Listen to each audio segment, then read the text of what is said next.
ಕತೆ ನಿಮ್ಮ ಭಾವ ಚಾನಲ್ಗೆ ಸ್ವಾಗತ.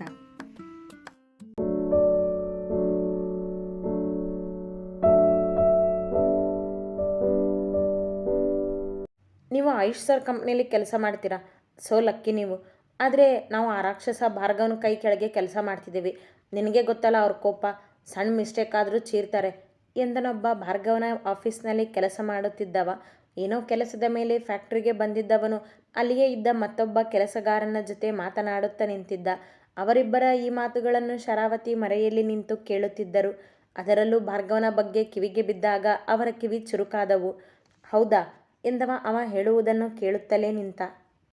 ಹಾಂ, ನಮ್ಮನ್ನ ಬಿಡು. ಯಾರೋ ಹುಡುಗಿಯೊಬ್ಳು ಆಗಾಗ ಬಂದು ಗಲಾಟೆ ಮಾಡಿ ಹೋಗ್ತಿದ್ದಾಳೆ. ಅವಳಿಗೆ ಇವ್ರು ಏನು ತೊಂದರೆ ಕೊಟ್ಟಿದ್ದಾರೋ ಗೊತ್ತಿಲ್ಲ, ಆದರೆ ಒಂದೆರಡು ಬಾರಿ ಜಗಳ ಮಾಡಿ ಹೋಗಿದ್ದಾಳೆ. ಅದನ್ನೇ ಕೇಳಿಸಿಕೊಂಡ ಶರಾವತಿಯವರು, ಹುಡುಗಿನ ಅಂದರೆ ಆ ಹುಡುಗಿಗೆ ತೊಂದರೆ ಕೊಡೋದನ್ನು ಬಿಟ್ಟಿಲ್ವ ನೀನು ಎಂದುಕೊಂಡರು ಮನದಲ್ಲಿ. ಮಗನ ಬಗ್ಗೆ ಕೇಳಬಾರದ್ದನ್ನು ಕೇಳಿದಾಗ ಮತ್ತೆ ನಿಲ್ಲಲಾಗಲಿಲ್ಲ ಅವರಿಗೆ ಅಲ್ಲಿ. ತಕ್ಷಣ ಹೊರಟು ನಿಂತರು. ಆಯುಷ್ ಇದ್ದಲ್ಲಿ ಬಂದವರು, ಆಯುಷ್ ನಡಿ ಮನೆಗೆ ಹೋಗೋಣ ಎಂದರು ಗಂಭೀರವಾಗಿ. ಅವ ಪೂರ್ಣಳ ಅಂಗಡಿಯಿಂದ ಬಂದಿದ್ದ ಸ್ವೀಟ್ ಬಾಕ್ಸ್ಗಳನ್ನು ನೋಡುತ್ತಿದ್ದ. ಅದನ್ನು ಕೆಲಸಗಾರರಿಗೆ ಹಂಚುವ ವ್ಯವಸ್ಥೆಯಲ್ಲಿದ್ದ. ಯಾಕಮ್ಮ, ಹೇಳ್ತಿದ್ದೀನಲ್ಲ ಹೋಗೋಣ ಅಂತ, ನಡಿ ಹೋಗೋಣ ಎಂದರು. ಅವರ ಗಂಭೀರತೆ ನೋಡಿ ಅರ್ಥವಾಯಿತವನಿಗೆ ಏನೋ ಆಗಿದೆ ಎಂದು. ಯಾಕಮ್ಮ, ಏನಾಯಿತು, ಯಾಕಿಷ್ಟು ಕೋಪದಲ್ಲಿದ್ದೀರಾ ಕೇಳಿದ ಅವರತ್ತ ಬಂದು. ಭಾರ್ಗವ್ಗೆ ಮನೆಗೆ ಬರೋದಕ್ಕೆ ಹೇಳು, ಮಾತಾಡೋಣ ಎಂದವರೇ ಅಲ್ಲಿಂದ ಹೊರಬಂದು ಕಾರ್ ಹತ್ತಿದರು. ಭಾರ್ಗವನಿಗೆ ಕರೆ ಮಾಡಿದ ಆಯುಷ್, ಅಣ್ಣ ಏನಾದರೂ ಪ್ರಾಬ್ಲಮ್ ಆಗಿದೆಯಾ ಕೇಳಿದ ಆತಂಕದಲ್ಲೇ. ಪ್ರಾಬ್ಲಮ್ಮಾ, ಏನೂ ಇಲ್ಲವಲ್ಲ, ಯಾಕೆ ಎಂದ ಭಾರ್ಗವ್ ಆ ಕಡೆಯಿಂದ. ಅಮ್ಮ ಯಾಕೋ ಸೀರಿಯಸ್ ಆಗಿದ್ದಾರೆ, ನಿನಗೆ ಕಾಲ್ ಮಾಡಿ ಮನೆಗೆ ಬರೋದಕ್ಕೆ ಹೇಳು ಅಂದರು. ಯಾಕೆ ಅಂತ ಕೇಳಿದರೆ ಹೇಳಿಲ್ಲ. ಹೌದಾ ಎಂದ ಭಾರ್ಗವ್ ಕೂಡ ಕ್ಷಣ ಯೋಚಿಸಿದ. ಪೂರ್ಣಾಗೇನು ತೊಂದರೆ ಕೊಟ್ಟಿಲ್ಲ ತಾನೇ ಅಣ್ಣ ನೀನು ನೆನಪಿಸಿ ಕೇಳಿದ ಆಯುಷ್. ಈಗೀಗ ಭಾರ್ಗವ್ ಅವಳ ಜೊತೆ ಜಗಳವಾಡುವುದು ಗೊತ್ತೇ ಇತ್ತಲ್ಲ ಇವನಿಗೆ. ಅವ ಜ್ಞಾಪಿಸುತ್ತಲೇ ನೆನಪಾಗಿತ್ತು ಭಾರ್ಗವನಿಗೆ ಹಿಂದಿನ ದಿನ ತಾನು ಪೂರ್ಣಳ ಜೊತೆ ನಡೆದುಕೊಂಡ ರೀತಿ. ಈ ಪೂರ್ಣ ಏನಾದರೂ ಅಮ್ಮನಿಗೆ ಹೇಳಿದಾಳ ನನ್ನ ಬಗ್ಗೆ? ಅವಳ ಆರ್ಡರ್ ಕಂಪ್ಲೀಟ್ ಆಯಿತು, ಹಣನೂ ಕೈಗೆ ಸೇರಿತು ಅಂತ ಏನಾದರೂ ಅನುಮಾನಿಸಿದ ಅವಳನ್ನು. ಅಣ್ಣ ಕರೆದ ಆಯುಷ್ ಅವನ ಮೌನ ನೋಡಿ. ನೀವು ಮನೆಗೆ ಹೊರಡಿ ಆಯುಷ್, ಬರ್ತೀನಿ ನಾನು ಈಗಲೇ ಎಂದ ಭಾರ್ಗವ್ ಕಾಲ್ ಕಟ್ ಮಾಡಿ ಮೇಲೆದ್ದ. ಆಯುಷ್ ಶರಾವತಿಯವರನ್ನು ಕರೆದುಕೊಂಡು ಮನೆಯ ದಾರಿ ಹಿಡಿದ. ಆಯುಷ್ ಮಾತು ಕೇಳಿ ಭಾರ್ಗವನಿಗೆ ಪೂರ್ಣಳ ಮೇಲೆ ಅನುಮಾನವಿತ್ತು ನಿಜ. ಆದರೆ ಅವ ನೇರವಾಗಿ ಬಂದದ್ದು ಮನೆಗೆ. ಅವಸರ ಮಾಡಲಿಲ್ಲ ಅವ ವಿಷಯ ತಿಳಿಯದೆ. ಒಳಬಂದು ಸೋಫಾದಲ್ಲಿ ಕುಳಿತವನಿಗೆ ಹೊರಗಿರದ ಆಯುಷ್ ಕಾರು ನೋಡಿಯೇ ಅರ್ಥವಾಗಿತ್ತು ಅವರಿನ್ನೂ ಬಂದಿಲ್ಲವೆಂದು. ಚಿನ್ನ ನೀರು ತಗೊಂಡು ಬಾ ಕೂಗಿ ಹೇಳಿದ. ಕಂಠಿ ಆಫೀಸ್ನಲ್ಲಿಯೇ ಇದ್ದ. ಚಿನ್ನ ನೀರು ತಂದು ಕೊಡುವುದಕ್ಕೂ ಆಯುಷ್ ಕಾರಿನ ಸದ್ದಾಯಿತು. ನೀರು ಕುಡಿದು ಗ್ಲಾಸ್ ಟೇಬಲ್ ಮೇಲಿಟ್ಟು ಶರಾವತಿ ಅವರು ಒಳಬರುವುದನ್ನೇ ನೋಡಿದ. ನಿಮಿಷದಲ್ಲಿ ಒಳಬಂದವರನ್ನು ನೋಡಿದವ ಎದ್ದು ನಿಂತ. ಅವರ ಮೊಗವಾಗಲೇ ಕೋಪದಲ್ಲಿ ಕೆಂಪಾಗಿತ್ತು. ತಕ್ಷಣ ಅರ್ಥವಾಯಿತು ಭಾರ್ಗವನಿಗೆ ತನ್ನ ಮೇಲೇನೋ ದೂರಿದೆ ಎಂದು. ಅಮ್ಮ ಮನೆಗೆ ಬರೋದಕ್ಕೆ ಹೇಳಿದ್ದಂತೆ ಯಾಕೆ ಕೇಳಿದವನಿಗೂ ಸಣ್ಣ ಆತಂಕವಿತ್ತು. ಇದ್ದಕ್ಕಿದ್ದಂತೆ ಬರೋದಕ್ಕೆ ಹೇಳಿದ್ದೇನೆ ಅಂದಮೇಲೆ ನಿನ್ನ ಬಗ್ಗೆ ಏನಾದರೂ ಕಂಪ್ಲೇಂಟ್ ನನ್ನ ಕಿವಿಗೆ ಮುಟ್ಟಿರುತ್ತೆ ಅಂತ ನಿನಗೆ ಗೊತ್ತಾಗಲಿಲ್ವಾ ಗುಡುಗಿದರು ಒಮ್ಮೆಲೆ. ಯಾಕಮ್ಮ, ಏನಾಯಿತು ಕೇಳಿದ ಭಾರ್ಗವನಿಗೆ ಏನೊಂದು ಗೊತ್ತಿಲ್ಲ. ಏನಾಯಿತು ಅಂತ ಬೇರೆ ಕೇಳ್ತಿದ್ಯಾ? ನಿನ್ನ ಆಫೀಸ್ ಸ್ಟಾಫ್ ಇವತ್ತು ನಿನ್ನ ಬಗ್ಗೆ ಏನು ಮಾತಾಡ್ತಿದ್ರು ಗೊತ್ತಾ ಅವನನ್ನೇ ದಿಟ್ಟಿಸಿ ಕೇಳಿದರು. ಅವರ ಜೋರು ಧ್ವನಿಗೆ ಕೋಣೆಯಲ್ಲಿದ್ದ ಪದ್ಮಜ್ಜಿ ಹೊರಬಂದರು. ಆಯುಷ್ ಒಳಬಂದು ನಿಂತ. ಅವನಿಗೂ ಏನೊಂದು ಗೊತ್ತಿಲ್ಲ. ದಾರಿಯ ಮಧ್ಯೆ ಕೇಳಿದರೂ ಶರಾವತಿ ಹೇಳಿರಲಿಲ್ಲ. ನೀನು ರಾಕ್ಷಸ ಅಂತೆ, ನಿನ್ನ ಕೋಪ ಅವ್ರ ಬಾಯಿಂದ ನಿನ್ನ ಬಗ್ಗೆ ಕೆಟ್ಟದ್ದನ್ನೇ ಹೇಳೋ ಹಾಗೆ ಮಾಡ್ತಿದ್ದೆ ಭಾರ್ಗವ್ ಎಂದವರಿಗೆ ಅವನ ಕೆಲಸದ ಮೇಲೆ ಅನುಮಾನವಿಲ್ಲ, ಅವನ ಕೋಪದ ಭಯವಷ್ಟೇ. ಅಷ್ಟೇನಾ? ಅಷ್ಟು ಚಿಕ್ಕ ವಿಷಯಕ್ಕೆ ಯಾಕಮ್ಮ ಇಷ್ಟು ಕೋಪ ಮಾಡ್ಕೋತಿದ್ರ? ಕೆಲಸದ ವಿಷಯದಲ್ಲಿ ನಾನು ತುಂಬ ಸ್ಟ್ರಿಕ್ಟ್ ಅಂತ ನಿನಗೆ ಗೊತ್ತೇ ಇದೆಯಲ್ಲ. ತಪ್ಪು ಮಾಡಿದರ ಮೇಲೆ ರೇಗಿರ್ತೀನಿ, ಅದನ್ನೇ ಅವರು ನನ್ನ ಹಿಂದೆ ಮಾತಾಡ್ತಾರೆ ಅಷ್ಟೇ ಎಂದವನಿಗೆ ಪೂರ್ತಿ ವಿಷಯ ಹೇಳಿಲ್ಲ ಶರಾವತಿ. ಅದ್ರ ಬಗ್ಗೆ ನನಗೆ ಯೋಚನೆ ಇಲ್ಲ ಭಾರ್ಗವ್, ಆದರೆ ನಿನ್ನ ಆಫೀಸ್ಗೆ ಯಾರೋ ಹುಡುಗಿ ಬಂದು ನಿನ್ನ ಜೊತೆ ಜಗಳ ಮಾಡಿ ಹೋಗ್ತಿದ್ದಾಳಂತೆ. ಯಾರದು? ಅವತ್ತು ಆಯುಷ್ ಹತ್ರ ನೀನು ಅಂದ್ಕೊಂಡು ಸಾರಿ ಕೇಳೋದಕ್ಕೆ ಹೇಳಿದ್ಲಲ್ಲ, ಅದೇ ಹುಡುಗಿನ? ನೀನು ಇನ್ನೂ ಆ ಹುಡುಗಿಯಿಂದ ದೂರ ಸರದಿಲ್ವಾ ಪ್ರಶ್ನೆ ಮೇಲೆ ಪ್ರಶ್ನೆ ಎಸೆದರು. ಅವನಿಗೆ ಭಯವೇನಿಲ್ಲ ಅವರ ಪ್ರಶ್ನೆಗೆ, ಆದರೆ ಉತ್ತರಿಸಲಾಗಲಿಲ್ಲ. ಜೇಬಿನಲ್ಲಿ ಕೈಯಿಟ್ಟು ನಿಂತ ಪೂರ್ಣಳನ್ನು ನೆನಪಿಸಿಕೊಂಡು. ಆಯುಷ್ ಕೂಡ ಅವರ ಪ್ರಶ್ನೆಗಳಿಗೆ ವಿಚಲಿತನಾದ. ಅವನಿಗೆ ಗೊತ್ತಿತ್ತಲ್ಲ ಆ ಹುಡುಗಿ ಯಾರೆಂದು. ಆ ಹುಡುಗಿಗೆ ಯಾಕೆ ತೊಂದರೆ ಕೊಡ್ತಿದ್ಯಾ ಭಾರ್ಗವ್? ಯಾರ ಆ ಹುಡುಗಿ? ಆ ಹುಡುಗಿಗೂ ನಿನಗೂ ಏನು ಸಂಬಂಧ ಕೇಳಿದವರ ಮಾತಲ್ಲಿ ತಪ್ಪು ಅರ್ಥವೇನೂ ಇರಲಿಲ್ಲ. ಅವ ಹುಡುಗಿಯರ ವಿಷಯದಲ್ಲಿ ಹೇಗೆ ಎಂದು ಚೆನ್ನಾಗಿ ಗೊತ್ತು. ಹಾಗಾಗಿಯೇ ಇವ ಯಾವ ಹುಡುಗಿಗೆ ಏಕೆ ತೊಂದರೆ ಕೊಡುತ್ತಿದ್ದಾನೆ ಎಂಬ ಅನುಮಾನ ಅವರಿಗೆ ಅಷ್ಟೇ. ಅದರಲ್ಲೂ ಅವನಿಂದ ಒಂದು ಹುಡುಗಿಯ ಜೀವನ ಹಾಳಾಗಿದೆ ಎಂಬುದು ಅವರ ಮನಸ್ಸಲ್ಲಿ ಅಚ್ಚೊತ್ತಿತ್ತು. ಅಮ್ಮ, ಆ ಹುಡುಗಿಗೆ ನಾನು ತೊಂದರೆ ಕೊಡೋದಿಲ್ಲ ಅಂತ ನಿಮ್ಮ ಮುಂದೆನೇ ಹೇಳಿದ್ದೆ. ಆಗ್ನಿಂದ ನಾನು ಅವಳಿಗೆ ತೊಂದರೆ ಕೊಟ್ಟಿಲ್ಲ. ಇನ್ನು ಅವಳು ಆಫೀಸ್ಗೆ ಬಂದು ಜಗಳ ಮಾಡಿ ಹೋಗಿದ್ದು ನಿನಗೆ ವಿಷಯ ಗೊತ್ತಾಗೋದಕ್ಕೂ ಮೊದಲು ಎಂದವನಿಗೆ ಆ ಹುಡುಗಿ ಪೂರ್ಣಳೆ ಎಂದು ಹೇಳುವ ಧೈರ್ಯ ಬರಲಿಲ್ಲ. ಯಾಕೆಂದರೆ ಈಗ ಪೂರ್ಣ ಶರಾವತಿಯವರಿಗೆ ಹತ್ತಿರವಾದ ಹುಡುಗಿ. ಅವಳಿಗೆ ಹೀಗೆ ತಾನು ತೊಂದರೆ ಕೊಟ್ಟಿರುವೆನೆಂದು ಗೊತ್ತಾದರೆ ಅವರು ಇನ್ನೂ ಕೋಪಗೊಳ್ಳುವರು ಅವನ ಮೇಲೆ ಎಂದುಕೊಂಡನವ. ಯಾರು ಆ ಹುಡುಗಿ ಕೇಳಿದರು ತಕ್ಷಣ. ಅಮ್ಮ, ಅದೆಲ್ಲ ಬೇಡ, ನಾನು ಅವಳಿಗೆ ಯಾವ ತೊಂದರೆನೂ ಕೊಡ್ತಿಲ್ಲ, ನನ್ನನ್ನು ನಂಬಿ ಎಂದ. ಹೌದು ಅಮ್ಮ, ಅಣ್ಣ ಯಾರಿಗೂ ಯಾವ ತೊಂದರೆನೂ ಕೊಡ್ತಿಲ್ಲ, ಆ ಹುಡುಗಿನೂ ಅಣ್ಣನ ಜೊತೆ ಜಗಳ ಮಾಡೋದಿಲ್ಲ ಎಂದ ಆಯುಷ್ ಶರಾವತಿಯವರ ಮುಂದೆ ಬಂದು. ಅಂದರೆ ನಿನಗೂ ವಿಷಯ ಎಲ್ಲ ಗೊತ್ತಿದೆ ಅಂತಾಯಿತು. ಯಾರು ಆಯುಷ್ ಆ ಹುಡುಗಿ? ಪ್ರಶ್ನೆ ಅವನತ್ತ ತಿರುಗಿತು. ಅವ ತಬ್ಬಿಬ್ಬಾದ. ಈಗಾಗಲೇ ಇವನಿಂದ ಒಂದು ಹುಡುಗಿ ಜೀವ ಹೋಗಿರೋದು ನೆನಪಿಲ್ವ ಆಯುಷ್? ಇವನಿಗೆ ಸಪೋರ್ಟ್ ಮಾಡಿ ಅವನ ಪಾಪದಲ್ಲಿ ನೀನು ಪಾಲ್ದಾರ ಆಗಬೇಕು ಅಂದ್ಕೊಂಡಿದ್ಯಾ? ರೇಗಿದರು ಅವನ ಮೇಲೆ. ನಾನು ಯಾವ ಹುಡುಗಿ ಜೀವನೂ ತೆಗ್ದಿಲ್ಲ ಅಮ್ಮ, ಕಂಚಿನ ಕಂಠದಲ್ಲಿ ಒತ್ತಿಯಾಗಿ ಎಂದ ಭಾರ್ಗವ್. ನಿನ್ನಿಂದಾನೇ ಆ ಹುಡುಗಿ ಆತ್ಮಹತ್ಯೆ ಮಾಡ್ಕೊಂಡಿದ್ದು ಭಾರ್ಗವ್. ಚೀರಿದರು ಶರಾವತಿ 4 ವರ್ಷದ ಹಿಂದೆ ನಡೆದು ಹೋದ ಘಟನೆಯನ್ನು ನೆನಪಿಸಿ. ಅವರ ಮಾತಿಗೆ ಟೇಬಲ್ ಮೇಲಿದ್ದ ಗ್ಲಾಸ್ ಹಿಡಿದು ನೆಲಕ್ಕೆಸೆದವನೇ ಅಮ್ಮ ಎಂದು ಅಬ್ಬರಿಸಿದ ಭಾರ್ಗವ್. ಮನೆ ಪ್ರತಿಧ್ವನಿಸಿತು. ಎಲ್ಲರೂ ಅವನನ್ನೇ ನೋಡುತ್ತಾ ನಿಂತರು. ಶರಾವತಿಯವರ ಕಣ್ತುಂಬಿತು. ಮಗನಿಂದ ಯಾರಿಗೂ ತೊಂದರೆ ಆಗಬಾರದೆಂಬ ಉದ್ದೇಶ ಅವರ ಮನದಲ್ಲಿದ್ದರೂ ಅವರ ಆತಂಕ ಭಾರ್ಗವ್ನನ್ನು ಸದಾ ತಪ್ಪು ತಿಳಿಯುವಂತೆ ಮಾಡುತ್ತಿತ್ತು. ಭಾರ್ಗವ್, ಏನೋ ಇದೆಲ್ಲ, ಶಾಂತವಾಗಿರೋ ನೀನು ಎಂದರು ಪದ್ಮಜ್ಜಿ. ಅವ್ರಿಗೆ ಹೇಳೋಜ್ಜಿ ಮೊದಲು. ನಾನು ಶಾಂತವಾಗಿ ಇರೋದಕ್ಕೆ ನೋಡ್ತೀನಿ, ಆದರೆ ಪದೇ ಪದೇ ಆಗಿ ಹೋಗಿರೋದನ್ನೇ ನನಗೆ ಹೇಳ್ತಾರೆ. ಆ ಹುಡುಗಿ ನನ್ನಿಂದಾನೇ ಸತ್ತಿದ್ದು ಅಂತ ಹೇಳ್ತಾರೆ ಎಂದು ಮಾತನಾಡುತ್ತಿದ್ದವನ ಮಾತಿಗೆ ಅಡ್ಡವಾದ ಶರಾವತಿಯವರು. ಯಾಕಂದರೆ ನನ್ನ ಕಣ್ಣಾರೆ ನಾನೇ ನೋಡಿದ್ದೀನಿ ನೀನು ಆ ಹುಡುಗಿ ಜೀವನ ಹಾಳು ಮಾಡಿರೋದನ್ನು ಎಂದರು ಅವನಷ್ಟೇ ಜೋರು ಧ್ವನಿ ಮಾಡಿ. ಅಮ್ಮ, ಅಣ್ಣ, ಇಬ್ಬರು ಸ್ವಲ್ಪ ಸಮಾಧಾನದಿಂದ ಇರ್ತೀರಾ ನೀವು?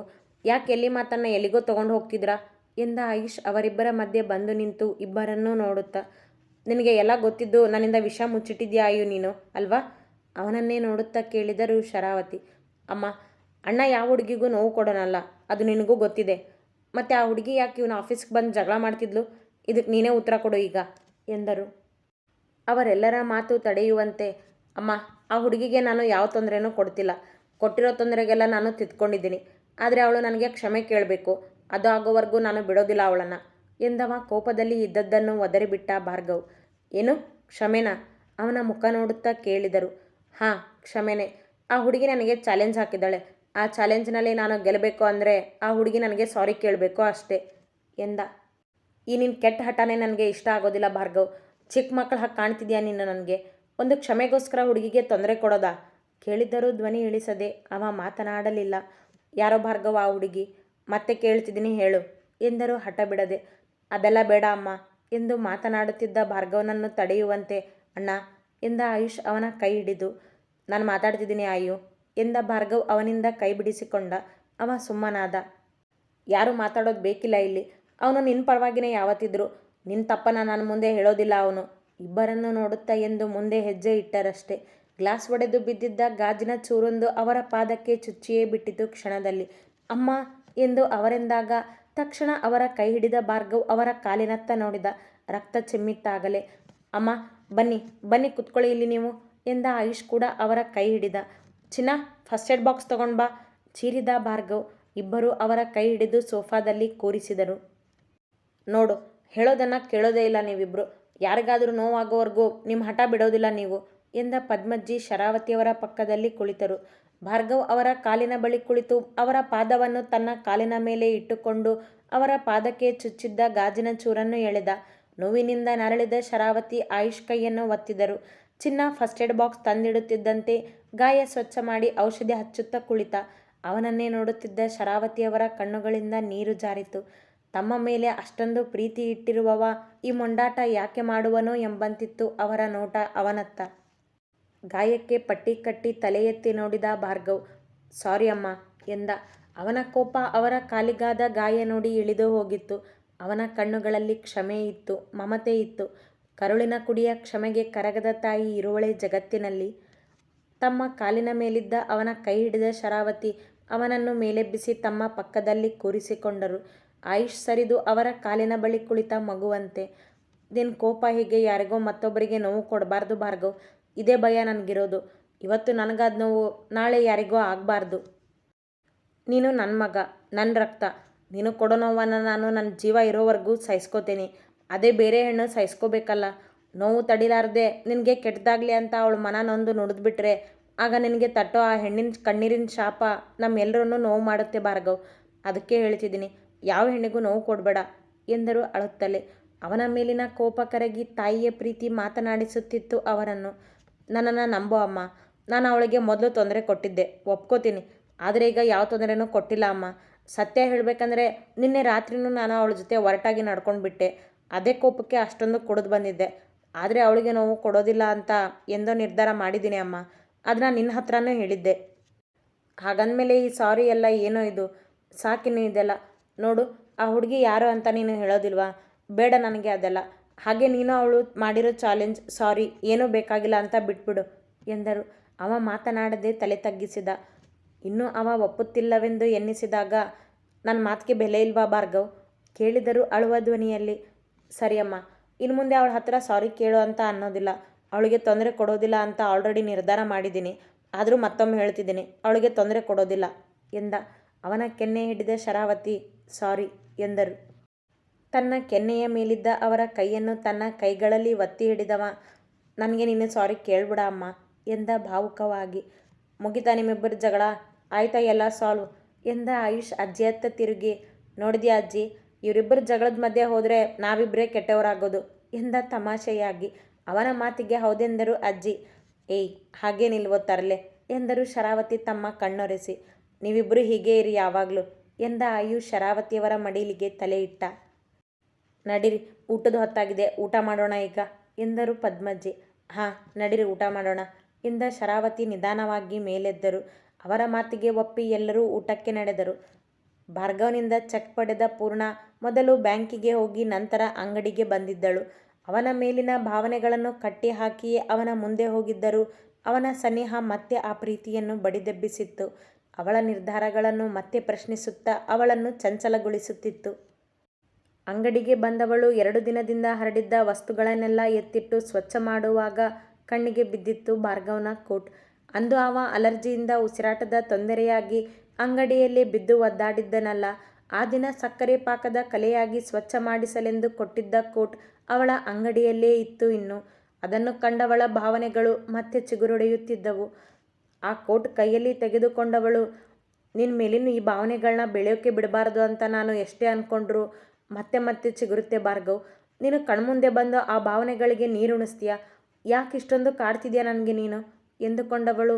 ಇಲ್ಲ, ಇಷ್ಟೊಂದು ವೀಕ್ ಆಗಬೇಡ ಪೂರ್ಣ. ಸಿಗದಿರೋ ಹಣ್ಣಿಗೆ ಆಸೆ ಪಡಬೇಡ. ಅವನಿಗೆ ಮದುವೆ ಗೊತ್ತಾಗಿದೆ ಅಂದಮೇಲೆ ನೀನು ಅವನಿಗೋಸ್ಕರ ಹೀಗೆ ಚಡ್ಪಡಿಸೋದು ತಪ್ಪು. ಆ ತಪ್ಪನ್ನ ಮಾಡಬೇಡ. ಇನ್ನು ಮುಂದೆ ಭಾರ್ಗವ್ ನಿನ್ನ ಕಣ್ಮುಂದೆ ಬಂದರೆ ನೀನು ಕುಗ್ಗೋ ಹಾಗಿಲ್ಲ, ಹೀಗೆ ಚಡ್ಪಡಿಸೋ ಹಾಗಿಲ್ಲ. ಅವನಿಗೆ ನೀನು ಈ ಪ್ರೀತಿ ಬಗ್ಗೆ ಸುಳಿವಿಲ್ಲ. ಹಾಗಾಗಿ ಅವನು ನಿನಗೆ ಸಾರಿ ಕೇಳು ಅಂತ ಕಾಡಬಹುದು. ಆದರೆ ನೀನು ಸೋಲೋ ಹಾಗಿಲ್ಲ. ಅವನ ಜೊತೆ ನೀನು ಹೇಗಿದ್ದೆ ಹಾಗೇ ಇರಬೇಕು, ಅಥವಾ ಅವನಿಂದ ದೂರ ಇರಬೇಕು ಅಷ್ಟೇ. ಇನ್ನು ಮುಂದೆ ಇದನ್ನೆಲ್ಲ ಮತ್ತೆ ಯೋಚನೆ ಮಾಡೋ ಹಾಗಿಲ್ಲ ಎಂದು ಗಟ್ಟಿ ನಿರ್ಧಾರ ಮಾಡಿ ತುಂಬಿದ್ದ ಕಣ್ಣುಗಳನ್ನು ಒರೆಸಿಕೊಂಡವಳೇ ಆ ಕೋಟ್ ಹಿಡಿದು ಮೇಲೆದ್ದು, ಈ ಕೋಟ್ನ ಅವನು ಬಂದಾಗ ಕೊಡಬೇಕು, ಅಥವಾ ನಾನೇ ಅವನ ಮನೆಗೆ ಹೋಗುವಾಗ ತಗೊಂಡು ಹೋಗಬೇಕು ಎಂದು ಮತ್ತೆ ಅದನ್ನು ತೆಗೆದಿಟ್ಟಳು. ಸ್ವಚ್ಛ ಮಾಡುವುದನ್ನು ಮುಗಿಸಿದಳು. ಅಷ್ಟರಲ್ಲಿ ಜಗ್ಗು ಅಂಗಡಿಗೆ ಬಂದಿದ್ದ. ತಾನೇ ಅವನಿಗೆ ಬರಲು ಹೇಳಿದ್ದಳು ಫೋನ್ ಕೊಡಿಸಲೆಂದು. ಅಂಗಡಿಯನ್ನು ಸಂಜುವಿಗೆ ಒಪ್ಪಿಸಿ ಇಬ್ಬರು ಫೋನ್ ತರಲೆಂದು ಹೋಗಿದ್ದರು. ಅವನಿಷ್ಟದ ಫೋನ್ ಕೊಡಿಸಿದವಳು ಮತ್ತೆ ಅಂಗಡಿಗೆ ಬಂದಿದ್ದಳು. ಇನ್ಮುಂದೆ ನಿನ್ನ ಪೂರ್ಣ ಮಧ್ಯೆ ಜಗಳ ಇರೋದಿಲ್ಲ ಅನಿಸುತ್ತೆ ಅಲ್ವಾ ಅಣ್ಣ ಕೇಳಿದ ಆಯುಷ್ ಊಟ ಮುಗಿಸಿ ಇಬ್ಬರೂ ಮಾತನಾಡುತ್ತಾ ಕುಳಿತಾಗ. ಶರಾವತಿ ಮತ್ತು ಪದ್ಮಜ್ಜಿ ಮಲಗಿದ್ದರು. ಇವರಿಬ್ಬರು ಆಯುಷ್ ಕೋಣೆಯ ಗ್ಯಾಲರಿಯಲ್ಲಿ ಮಾತನಾಡುತ್ತಾ ಕುಳಿತಿದ್ದರು. ಅಮ್ಮನ ಮುಂದೆ ಅವಳಿಗೆ ತೊಂದರೆ ಕೊಡೋದಿಲ್ಲ, ಸಾರಿ ಕೇಳು ಅಂತ ಅನ್ನೋದಿಲ್ಲ ಅಂತ ಅಷ್ಟೇ ಹೇಳಿದ್ದೀನಿ. ಹಾಗಂತ ಅವಳನ್ನು ಮಗು ಥರ ನೋಡ್ತೀನಿ ಅನ್ಕೋಬೇಡ. ಅವಳಿಗೆ ಕೊಬ್ಬಿದೆ, ಕಾಡದೇ ಇರೋದಿಲ್ಲ ನಾನು ಅವಳನ್ನು. ಈ ಭಾರ್ಗವ್ ಶರ್ಮಗೆ ಕೊಬ್ಬು ತೋರಿಸ್ತಾಳೆ ಆ ಶುಗರ್ಲೆಸ್ ಎಂದ ಭಾರ್ಗವ್ಗೆ ಪೂರ್ಣಳ ಮೇಲೆ ಮುನಿಸು ಇನ್ನು. ಅವಳನ್ನು ಕಾಡೋದು ಅಮ್ಮನ ಮಾತಿಗೆ ತಪ್ಪದಾಗಲ್ವಾ ಅಣ್ಣ? ಅಯ್ಯೋ, ಅಮ್ಮನ ಮುಂದೆ ನಾನು ಹೇಳಿರೋ ಮಾತಿಗೂ ನಾನು ಅವಳನ್ನು ಕಾಡ್ತೀನಿ ಅನ್ನೋ ಮಾತಿಗೂ ತುಂಬ ವ್ಯತ್ಯಾಸ ಇದೆ. ಅವಳನ್ನು ಕಾಡಿ ಅವಳ ಕೊಬ್ಬು ಇಳಿಸ್ತೇನೆ ಹೊರತು ಅವಳಿಗೆ ಅವಳ ಅಂಗಡಿಗೆ ಯಾವುದೇ ತೊಂದರೆ ಕೊಡೋದಿಲ್ಲ ಅಷ್ಟೇ ಎಂದ ಬಿಡಿಸಿ ಹೇಳುತ್ತಾ. ಅಮ್ಮನಿಗೆ ನೀನು ಕಾಡೋ ಹುಡುಗಿ ಪೂರ್ಣ ಅಂತ ಅನ್ನೋದು ಗೊತ್ತಾದರೆ ಅವರು ಕೋಪ ಮಾಡ್ಕೊಳ್ಳೋದಿಲ್ಲ ಅನಿಸುತ್ತೆ ಅಣ್ಣ. ಅವ್ರಿಗೆ ತೊಂದರೆ ಕೊಡೋದಿಲ್ಲ ಅಂತ ಹೇಳಿದೀಯಾ ಅಂದಮೇಲೆ ಆ ಹುಡುಗಿ ಪೂರ್ಣನೇ ಅಂತ ಹೇಳಿಬಿಡ್ಬೇಕಿತ್ತು ನೀನು. ನಿನಗೂ ಆ ಹುಡುಗಿ ಪೂರ್ಣ ಅಂತ ಗೊತ್ತಿತ್ತು ತಾನೆ. ಅಮ್ಮ ನಿನಗೂ ಕೇಳಿದ್ರು ತಾನೆ, ಅಂದಮೇಲೆ ನೀನೇ ಹೇಳಬೇಕಿತ್ತು. ಅಬ್ಬಾ, ಅಮ್ಮನ ಕೋಪ ನೋಡಿದ್ಯಲ್ಲ ನೀನೇ ಎಷ್ಟಿತ್ತು ಅಂತ. ಆ ಟೈಮಲ್ಲಿ ಆ ಹುಡುಗಿ ಪೂರ್ಣ ಅಂತ ಏನಾದರೂ ಗೊತ್ತಾಗಿದ್ರೆ ಅವ್ರ ಕೋಪ ಇನ್ನೂ ಹೆಚ್ಚಾಗ್ತಿತ್ತೆ ಹೊರತು ಕಡಿಮೆ ಆಗ್ತಿರ್ಲಿಲ್ಲ. ಯಾಕಂದರೆ ಅಮ್ಮನಿಗೆ ಪೂರ್ಣನ ಕಂಡ್ರೆ ಏನೋ ಪ್ರೀತಿ ಇದೆ, ಅವಳು ಕಷ್ಟಪಟ್ಟು ದುಡಿಯೋ ಹುಡುಗಿ ಅನ್ನೋ ಗೌರವ ಇದೆ. ಅದಕ್ಕೆ ನಾನು ಹೇಳಿಲ್ಲ ಎಂದವ ಮೇಲೆದ್ದ ಭಾರ್ಗವ್. ಆಫೀಸ್ಗೆ ಹೋಗ್ತಿದ್ಯಾ ಕೇಳಿದ ಆಯುಷ್ ಕೂಡ ಮೇಲೆದ್ದ. ಹಾಂ, ನೀನು? ನಾನು ಆಫೀಸ್ಗೆ ಹೋಗ್ತಿದ್ದೀನಿ ಎಂದ ಆಯುಷ್ ಅವನ ಜೊತೆ ಮಾತನಾಡುತ್ತಾ ಕೆಳಗಿಳಿದು ಬಂದು ಇಬ್ಬರು ಆಫೀಸ್ಗೆ ನಡೆದರು. ಅತಿ ಹೆಚ್ಚಿನ ಕಥೆಗಳಿಗಾಗಿ ಹಿಂಬಾಲಿಸಿ ಪ್ರತಿಲಿಪಿ ಆ್ಯಪ್ನಲ್ಲಿ ಪ್ರತಿಮಾ SH ಅವರನ್ನು.